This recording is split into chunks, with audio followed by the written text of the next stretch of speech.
Muy bien, como todos los días viernes presentamos Pulso Laboral y hoy día vamos a conversar con Gilmer Ibáñez, secretario de Defensa Laboral de la Confederación General de Trabajadores del Perú. ¿Qué tal, Gilmer? ¿Cómo está? Muy buenos días. Muchas gracias, muy buenos días y gracias por la invitación, Rodolfo. Usted suele tener éxitos laborales, el más reciente, antes de pedirle un balance general, es con los trabajadores de Latina Televisión, si no me equivoco.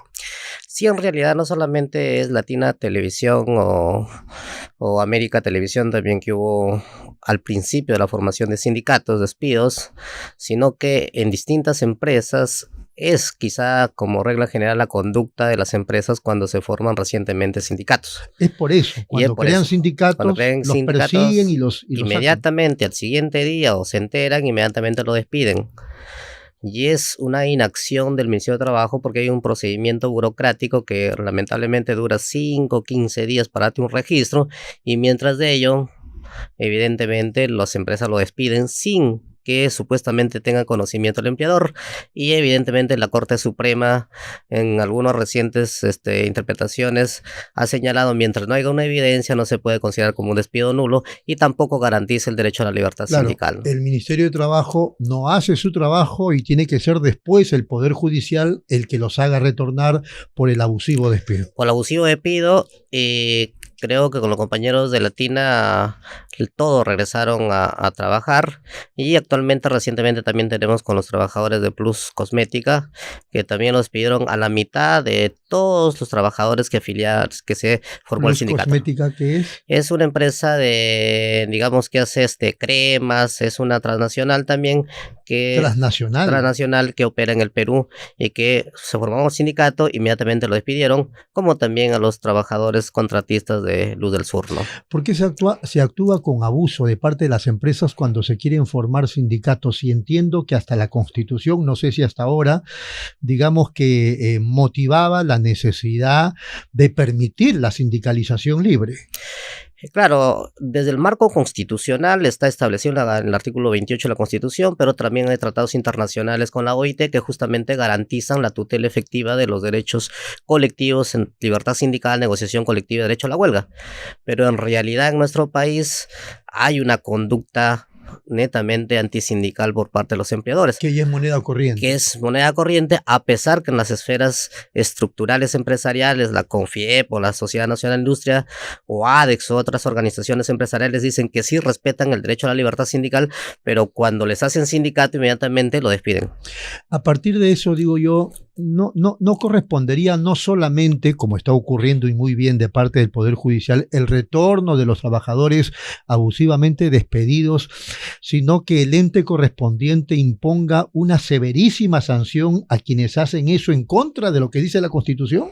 Justamente la semana pasada que hicimos una movilización de la central justamente y un día antes nos llamó el ministro de Trabajo para justamente hablar de este tema y nosotros señalarle que esto es lo que está pasando y evidentemente queremos un cambio normativo ahí, ¿no?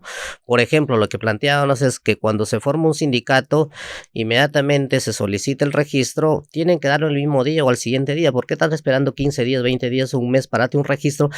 Que justamente lo hemos sacado en el Decreto Supremo 014 que establece de manera automática.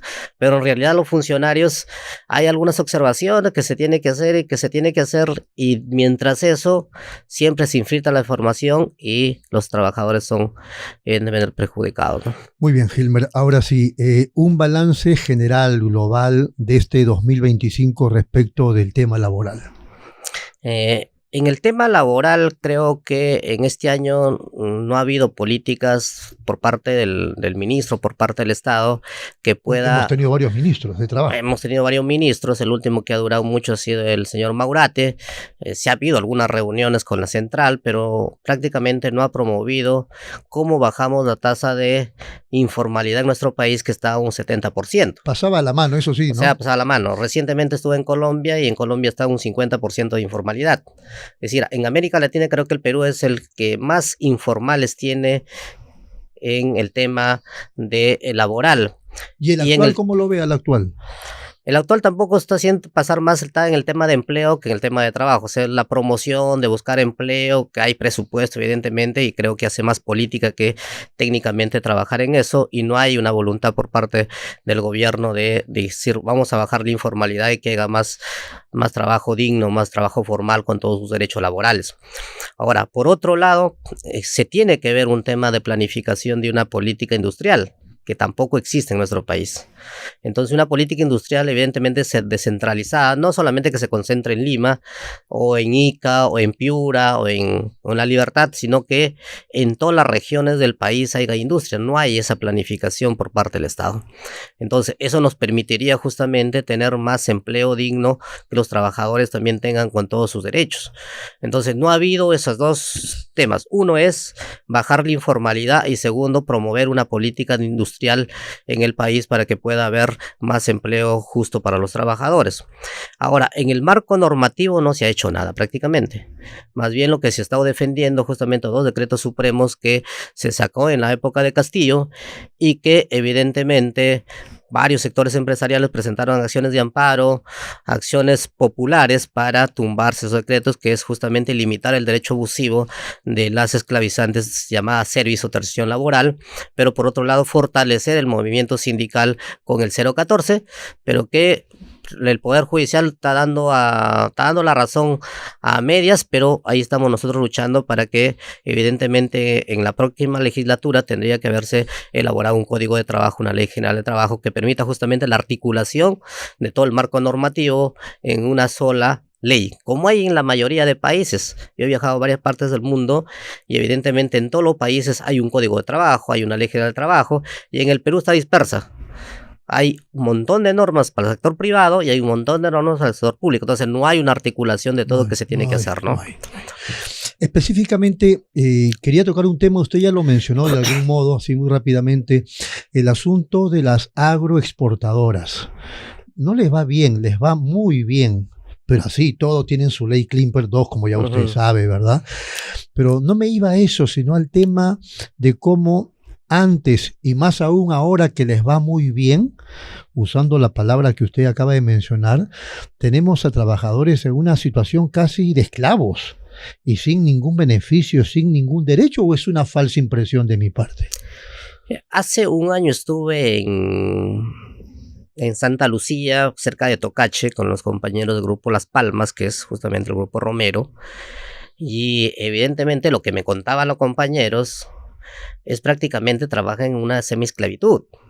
Es decir, entran los lunes y salen los sábados. Están internados dentro de la selva, ¿no? O sea, no puede salir dentro de la semana. Hay un pabellón para mujeres, hay un pabellón para hombres. Entonces, en este siglo que estamos actualmente no puede suceder eso.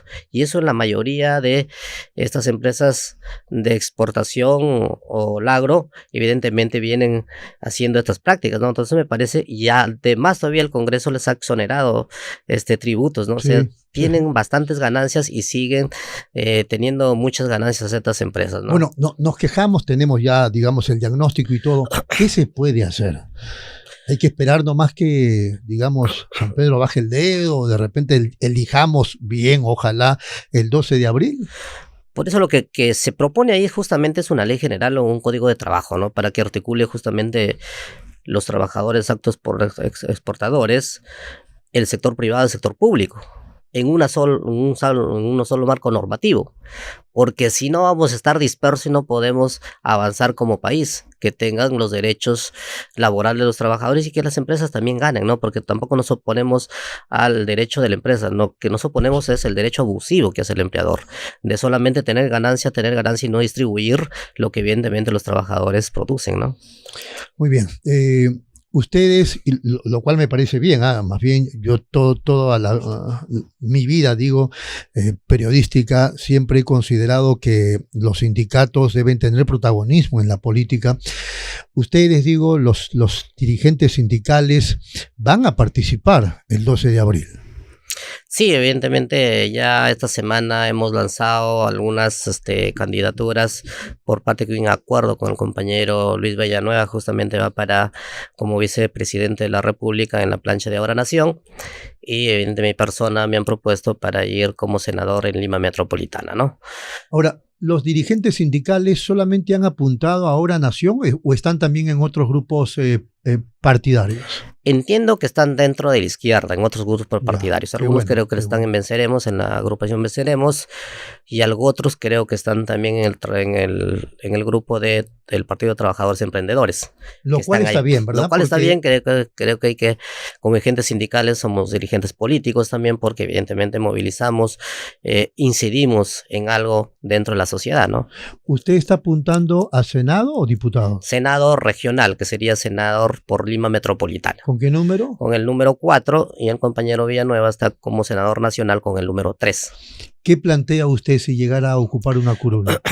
Lo que nosotros planteamos desde el sector laboral de la clase trabajadora justamente es ver un tema de código de trabajo o una ley general de trabajo. Y uno de los temas que hay que resaltar acá para poder debatir, y la palestra tenía que ser, es justamente el tema de la eliminación de la service y la transición laboral, que se tendría que debatir en un marco más general para poder generar condiciones, porque no puede haber service donde se constituye una empresa con el mismo dueño, con el mismo grupo, y dentro de 2 meses desaparece esa empresa y a los trabajadores lo deja sin derechos.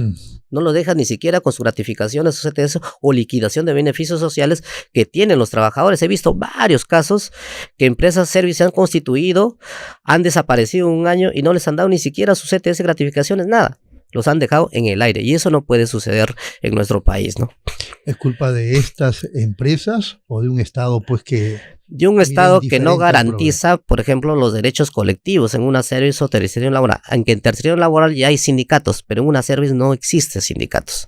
Entonces hay limitación ahí de ejercer los derechos colectivos de los trabajadores en general, ¿no? Gilmer, ha sido muy amable, muchas gracias. Muchas gracias. Nos vemos, feliz año. Feliz año y esperemos que nos estaremos viendo en otra oportunidad. Muchas gracias. Muchas gracias a Gilmer Ibáñez. Vamos a la pausa, regresamos.